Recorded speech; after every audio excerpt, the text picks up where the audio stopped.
Let's enter into the sutra. With utmost devotion, center on the two junctions of breath.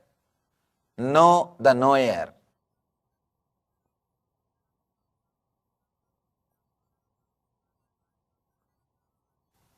Shiva is the only master. Not only gives respect to devotion, is such a great master. The devotion towards him, he turns it to a devotion towards yourself. He is such a great energy. He straightaway helps people to turn the devotion towards him, to turn as a devotion towards yourself. That is why Shiva Bhakti, the devotion towards Shiva, is very easy, and it is more oriented towards the spiritual experience and meditation. The more you start your journey towards Shiva, he will be again and again putting you back towards your energy. He will be turning you towards yourself. He will be again and again turning you. Look into yourself. Look into yourself. He uses his form only to create inspiration in you. The moment inspiration is created, he just puts the whole energy back into yourself. And Shiva is such a wonderful being. Throughout his teachings, he is completely accepting you as you are. He is turning the energy directly on yourself. That is why almost all Advaitins will be Shiva Bhaktas. All Dvaitins, the people who speak about duality, will be Vishnu Bhaktas. All Yogis, people who speak on the yoga, will be Devi Bhaktas. It's a big three major groups. All the Yogis will be the Bhaktas of Devi. All the Dvaitins will be the Bhaktas of Vishnu. All the Vedantins, enlightenment-oriented people, will be the devotees of Shiva. Because Shiva again and again teaches you, inspires you to enter into yourself. Throughout the Shiva Sutra, every step is inspiring you to enter into yourself. The bhakti towards the Shiva, the devotion towards Shiva, how it takes turn as devotion towards yourself, and how it leads you to knowing the knower, is this sutra. With utmost devotion, center on the two junctions of breath. Know the knower. Now you need to do two things. First, you need to have a deep devotion. One important thing, the devotion, as far as the devotion concerned, whether it is towards God or Guru or towards yourself, it liberates. You don't have to bother to whom you are devoted. The very quality of devotion is enough to liberate you. People come and ask me again and again, Swamiji, there are so many gods.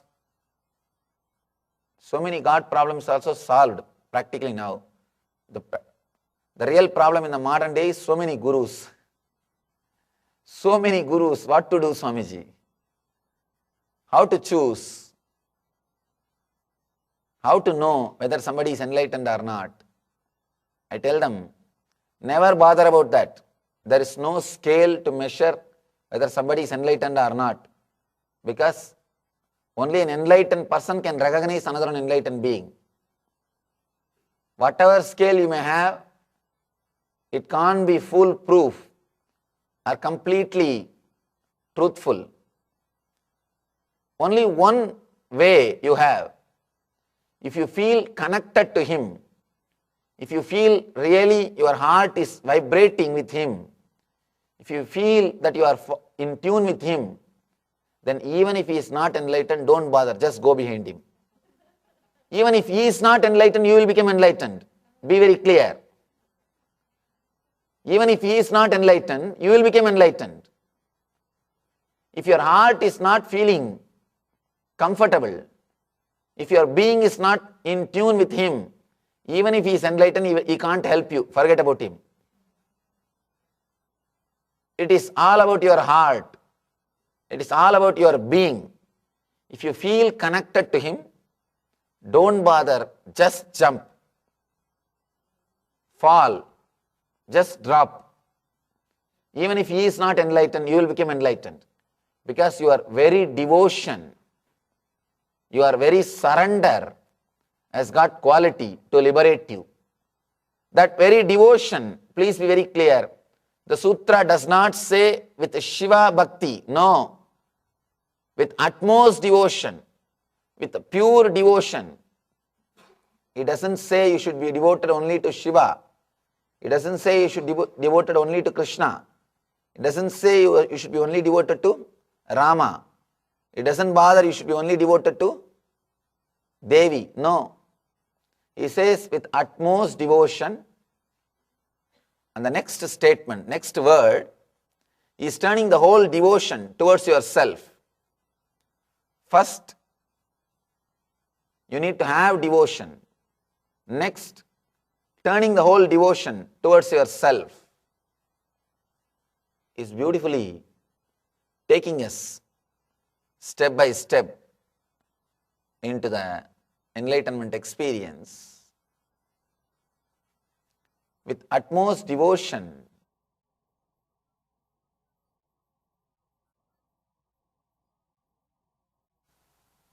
let me tell a few things about this Shiva Bhakti, devotion towards Shiva,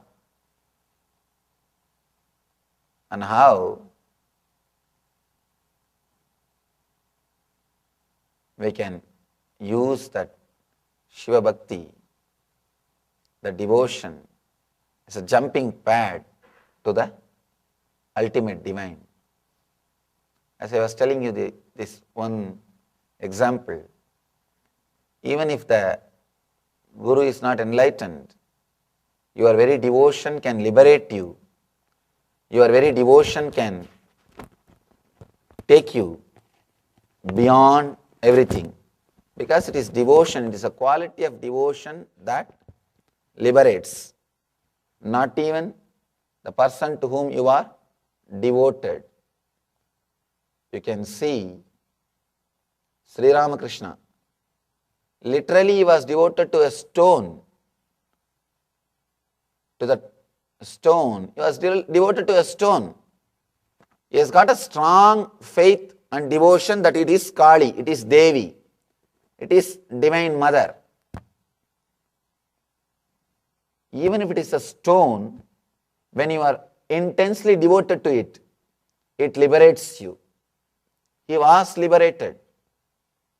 He was completely liberated. And it is just shocking. He was completely, not only he was liberated, he liberated thousands of people. He helped and gave enlightenment to thousands of people. Vivekananda says beautifully, if we can produce one Ramakrishna, not one stone or one temple, have thousands of stones and temples. Be very clear. It is not to whom or to what you are devoted. The very devotion is the energy. The very devotion helps you to experience the truth.